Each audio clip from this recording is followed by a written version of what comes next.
Hey, Harrison. Hey, Jen. What are you listening to this week?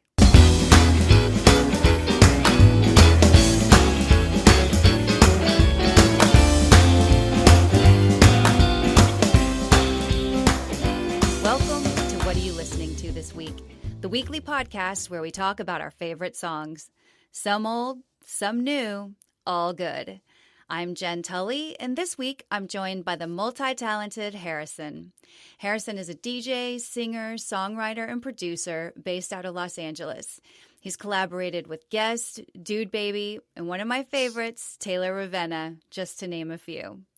On today's episode, Harrison is going to share one of his new songs, and we'll discuss his music and musical influences.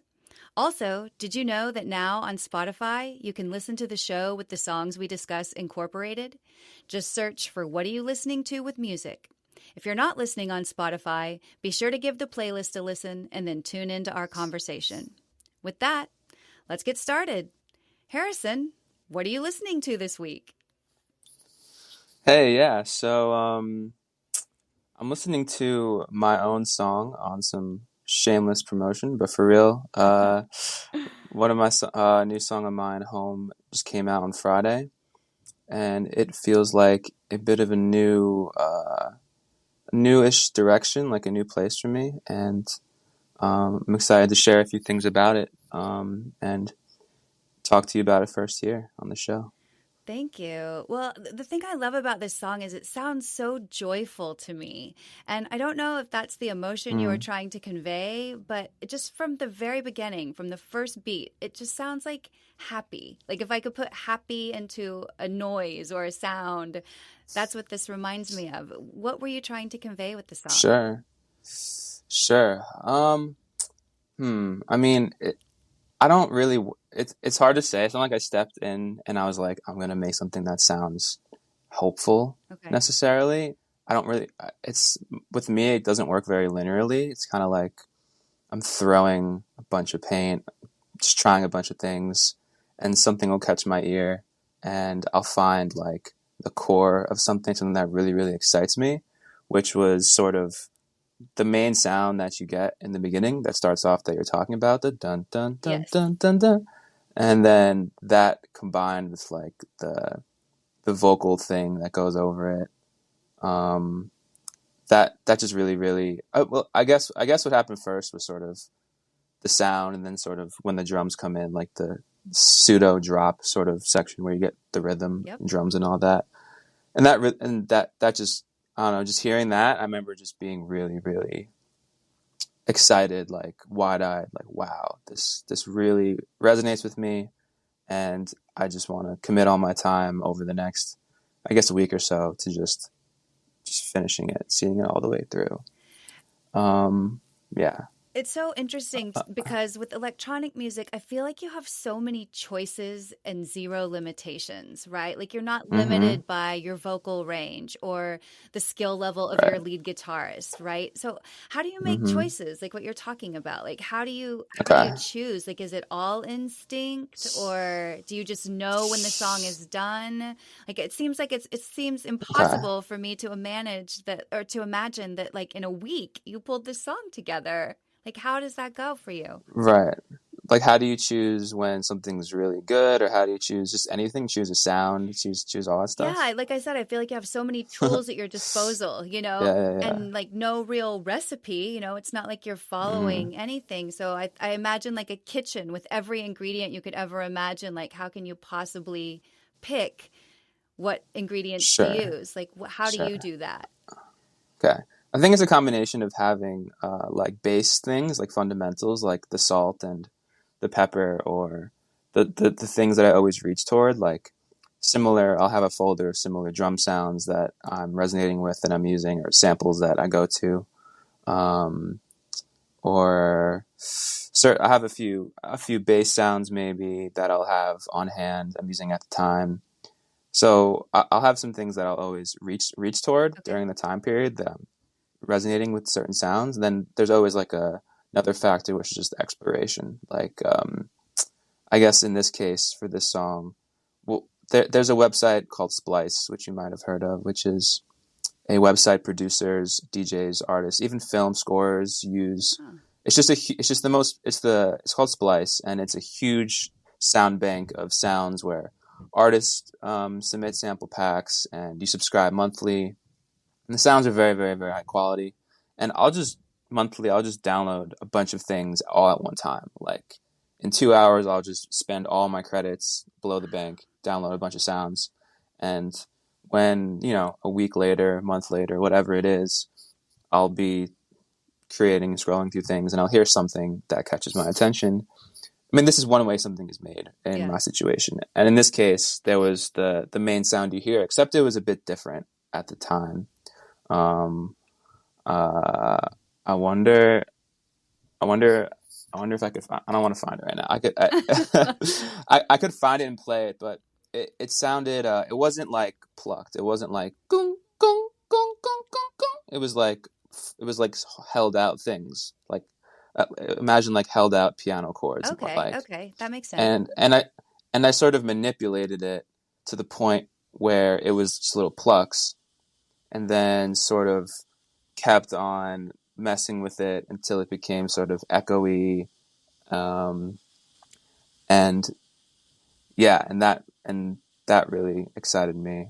And then so a combination of exploration of new things that I'm collecting, combined with some fundamental things like certain drum sounds or certain other sounds that I'm using at the time. Yeah, that makes sense. I think that's a great way to explain it. I feel like I understand a little bit better because it seemed so infinite to me. I was like, I have to know how he whittles down, like with everything at your disposal, how do you do it? And I love, you touched on it a little bit in the beginning, but I love the conversation snippets that come in kind of towards the end of the song.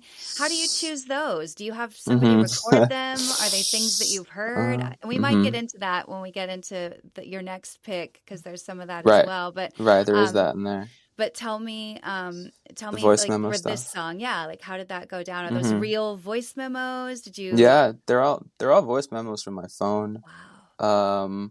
Sometimes if I'm talking with friends or whatever it may be, and sort of like, I don't know, just a certain aura will sort of, I'll just feel like things are being said, or it's more like there's like a space more like than something physical. There's just like an atmosphere, a space where it feels like there's truth being told.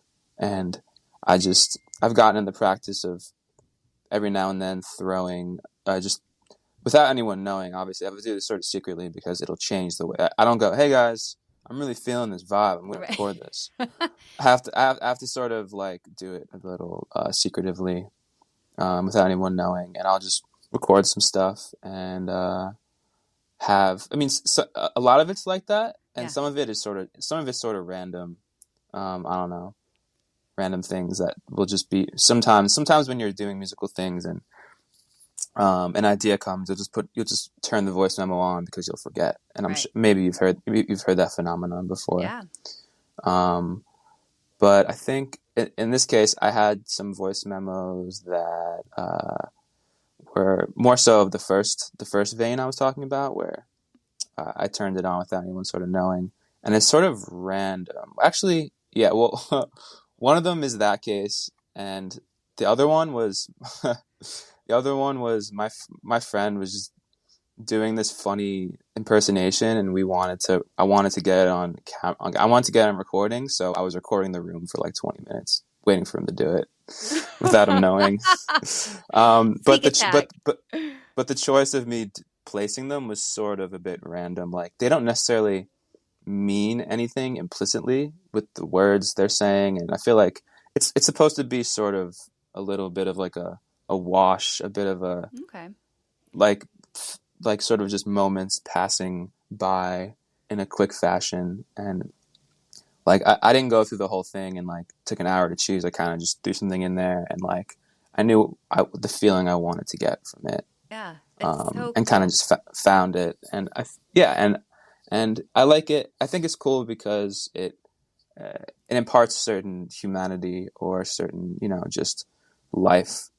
Kind of just like injecting life into into part Yeah, into I music. agree. And it feels true. You know, it's like you said, I love that. Well, I'm sure, I don't know if your friends do, but I love that it's sort of, I don't want to say not permission based, but that you're just sort of like recording because I think it would feel false almost, if you were like, Mm-hmm. hey man, say this, it feels true when you're Mm-hmm. listening to it. Mm-hmm. Exactly. Which is a great segue into your second pick. Tell me what your second song was. Cool. Yeah, my second song I chose is called Danielle, Smile on My Face by an electronic artist called Fred Again, who has been he's like super super gaining he's probably the most popular or popular artist in electronic music right now. Maybe not necessarily like on a streaming scale or number scale, but in terms of just excitement about an artist, I feel Yeah. like this guy is sort of I don't know if you've heard of him before. Maybe I was the first Yeah. person who showed him to you. Have you heard of him before? I had heard of him before, Oh, okay, but crazy. only it was only one song. I hadn't heard the song that you picked, Yeah. but I just think he's so inventive, right? It's almost like found objects music. At least the way that he creates on like the actual Life Mm. albums, those feel like yeah, it feels like just found objects. And I think I remember reading somewhere, it might have been on his Spotify bio or something, that he like pulls from random YouTube videos, or he'll Mm-hmm. pull from something that he, like a FaceTime conversation or whatever, to put Yeah. some of these like stories together. And I feel like they really Sure. are stories, to your earlier point, like because people are having conversations, or because you're getting to sort of eavesdrop a little bit. That's almost what it feels like. And it feels Mm-hmm. really intimate, even though the music is so expansive. Does that make sense? Yeah. Yeah. I chose this because I do really like the song, but also I kind of want to get into a little bit about you were mentioning before the show you were involved in like 1990s, early 2000s, maybe even early 90s to early 2000s electronic scene, Yeah. and I feel like the intention of the music at the time is sort of coming back in a way to now, sonically, aesthetically, and emotionally, and I feel like um, sort of this found object concept that you're talking about that he does is imparting a certain humanity and a certain shared experience that um, is really what I feel like electronic music sort of has always been about in a way. Yeah. And the use of more up tempo, like house sort of garage sounds, is making its way back in, and that's really exciting to me because yeah, I just feel like it's appropriate for the Yeah. time. Me too, and it feels familiar. We did talk a little bit about this before we started recording, that, yeah, I was in Los Angeles in the mid 90s, and, things like Herb, URB, not HERB, Herb magazine were, like was launching, and like the scene, or that's at least how I was introduced to the scene. I had a friend named Chris Galvin who was a DJ at the time.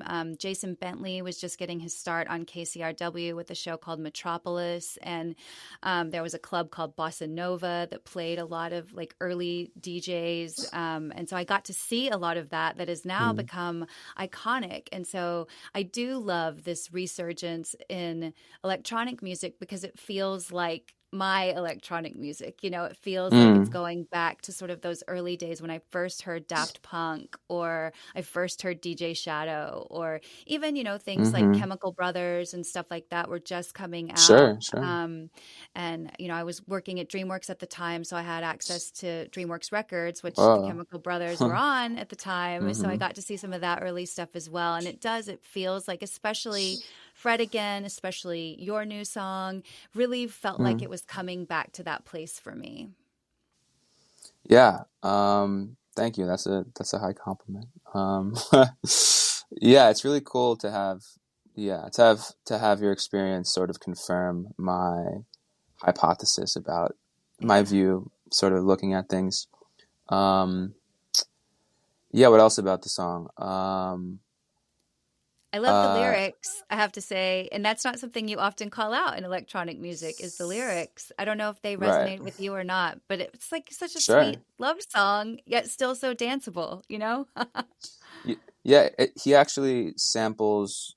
a popular artist, a pretty popular artist that I like a lot named 070 Shake. She's more of like a alternative hip hop artist. It comes from a place of like wanting to feel euphoria, I feel. Yeah, it was And more decadence than community, I think, in the time period. Like for me, it was about community. And then that, like the rave scene sort of seemed to be about like excess and yeah, like what you're saying, not as much about community. not that either is better or worse. I just think it's Right. in terms of appropriateness. And now, just looking at the just life over the last 3 years for human beings on Earth, and people being more alone. Yeah. I I was. It's funny, like when I was when sort of COVID started happening and all that. I was kind of already living like. I feel like everyone the feeling was like, oh, I have to like be alone now. I have to like whatever, be by myself maybe. But it was funny because I was kind of already on a path of being alone and sort of like having that solace and like being very reflective. So it's kind of like when it happened, it felt like very easy. I was like, oh, like I've been doing this already, You're all, I've been which is practicing. sort of funny. But I feel like the nature of that reflection and just more real, harder experiences and shared traumas and pain being more just in the forefront of talk and media. Um, yeah, this And sort of such a good circle reason for this kind of music, right? Like to bring joy back and to bring some like thoughtful yeah, joy, like not just like to random mhm, schlock, but like thoughtful happiness. to say, hey, we're having a tough time, and to almost accept that and be able to like share that and celebrate life with that being allowed to be in is like that's like healing to me, not on any level. Yeah, So that's why I think this song is really special, and he's doing some really cool things, and agreed. He yeah, is. it goes, yeah. He's like the whole his well, all of his music I feel like is just full of like bold, interesting choices, that are like it would be amazing to get inside his head and like hear how that works. But But it all like resonates with like, will you ever hear something and say from him or another or Rufus the Soul and be like, this sound is so weird, like I just don't get it. Like I just doesn't like you just like can't will that happen to you? Like you just don't connect with the sound or something because like I just don't I have no connection point. yeah, sometimes I think that that happens, but sometimes that in that I'm able to find like a real like head scratcher moment that makes me even more Mm, intrigued, you know? So it's not ever off-putting. It's just like, oh, that's really different. Why? And because I okay. listen to so much music and so many different kinds of genre, it's really strange for me to hear a sound that feels foreign. So Mm, I love that. I love that about Fred again. I love that about some of your music because it really does. I say this a lot, and this is like a good segue into my first pick, which is another one of your songs and cool. collaborations. Mm-hmm. I have been listening to Terrified of Loving You by Mm-hmm. Harrison and Taylor Ravenna. Everybody that's listened Yes. to the show knows I'm a big Taylor Ravenna fan, and she is who introduced me to this song, and I have been listening ever Mm, since. And like, hey, let me know if you think Harrison might ever want to come on the show. I'd sure mm-hmm. love to talk to Harrison because I think that this song, for me, music is the best way to conjure a memory or set time and place. And this song reminds me so much of the time that we're just talking about, that time in the mid Mm. 90s when I first moved to Los Angeles. I was Wow. leaving Texas behind, and all of the things that you talk about in the show, where it's like, how it works when you graduate, get a real job, take it to the bank, like all Mm-hmm. of these That's things. interesting. And it's such an interesting time in your life. It's so strange. You finish college and then it's like, okay, now go life, right? Go get a Sure. job, make money, find a good place to live, pay your bills on Mm-hmm. time, find a partner. Like for me, growing up in that time, there was no real emphasis on self-reflection. Right. So I really feel like I relate to the sentiment of this song, or at least that's how it feels to me. It feels like you've encapsulated that time in my life, and that time that we all sort of go through, right? Where you're just kind of thrown into the world and expect to just like know what you want to do, know who you want to be, know how you want to Mm. live your life. Is that how you meant it to be interpreted, or Sure. am I pulling like just from No, my own? Yeah. Okay. no, not at all. I mean, the time you're reflecting on personally is exactly where I was at. Yeah, what I'm reflecting on. I mean, when I made that song, I was like a year and a half removed from those exact events, but was definitely Yeah. still reeling overall from the transition. And it was also a um, graduating and feeling the weight of like society and parents, etc., is its own weight. And then Yeah. also I was going through like a breakup, so that was like compounded on top of it. And also me sort of choosing to follow this life that I'm Yeah. here doing right now was sort of not always what I knew I wanted, and came on a bit later in my college experience when I was like a junior. I started feeling like this was something that I really wanted to do. And it's just sort of an inconvenient time because you're supposed to be doing an internship during the summer and like getting your things figured out, getting your stuff in order. Yeah. And I've always had an ordered life and grew up in an ordered household. So that didn't necessarily like go over super well at first. With my family, they support me now like 100%. They always have.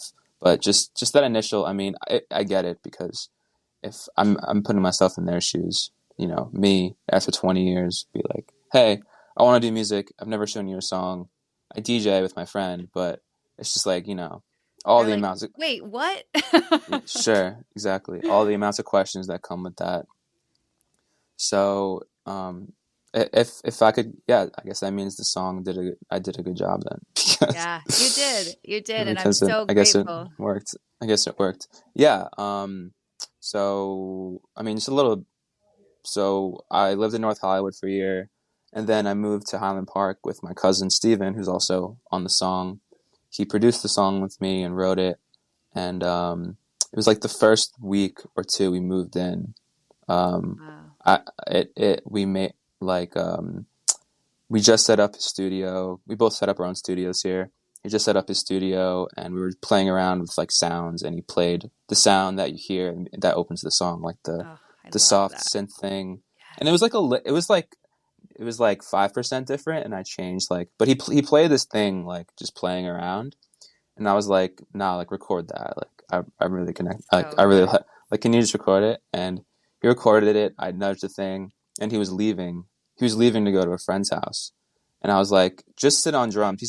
He played the drums you hear in the song are him too, Oh, okay. Okay. like real drums you hear throughout the song. And I'm like, just play a take, and he plays a take over it, and then leaves. And basically, that was like 60% of the song Oh, in like 10 minutes. And from there, I kind of did producer things like, you know, my fix a drum loop a little, fix the drums a little bit, like, and then yeah, and then I worked on the song a lot that night, and then over the next like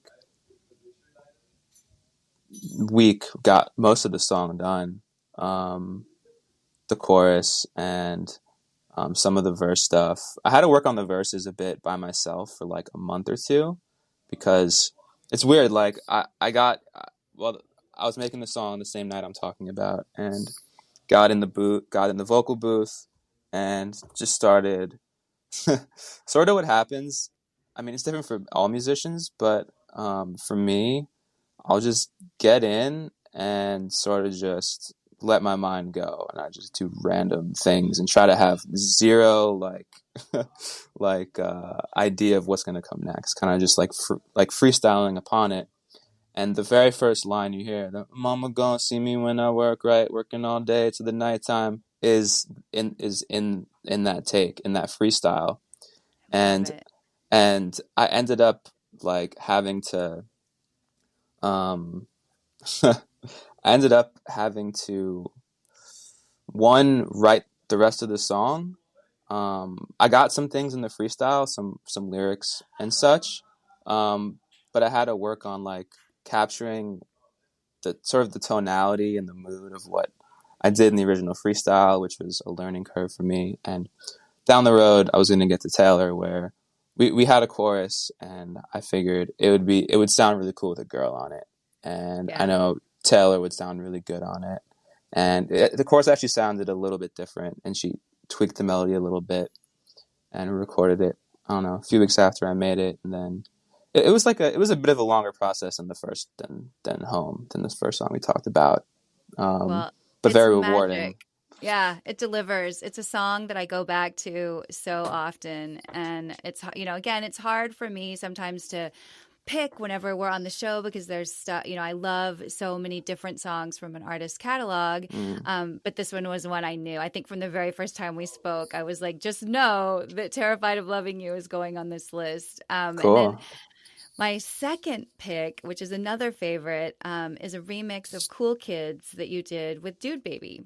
And I Yes. love this song, like just sets a summer backyard party vibe for me from the very beginning. Like I Sure. just love it. It sounds fun. Hmm. This is like a term that I'm completely making up right now, but like the lyrics to beats ratio works so well for me on this track. Lyrics to beats ratio. Lyrics to beats ratio. I'm just making that up. Somebody coined that, right? The amount of words to the amount of to the amount of beats. Is that what that Yeah, means? just like the lyric, like sometimes you get a song that's like, totally instrumental or it's just music Sure. or, something that has like the conversation snippets or whatever. But for whatever Oh, I reason, the see. vibe of the song, like it just worked. It felt balanced.